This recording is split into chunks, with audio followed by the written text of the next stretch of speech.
In today's video, me and Sean headed on a little outing on our own up to Tintagel Castle.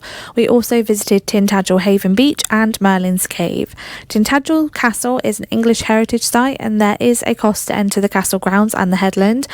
Here you can explore what's left of the castle and explore the headland itself. You can cross the award-winning footbridge, take a picture with Gallos, the bronze statue, and take in the dramatic coastal views. You can access Haven Beach and Merlin's Cave without paying to enter the headland. You just have to head down the slope instead of up to the castle grounds.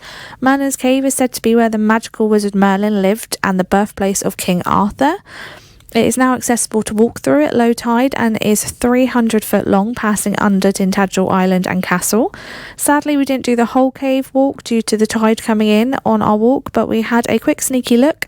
Haven Beach is a small cove but perfectly formed with lovely views up to the castle and the footbridge. Be warned, this is quite a walk. The hill down to the beach and the castle is steep and the grounds have a lot of steps and uneven ground. We don't think the toddlers are quite ready for this walk yet, which is why we came for this one on our own. It was a great day out, so let's go and take a look around.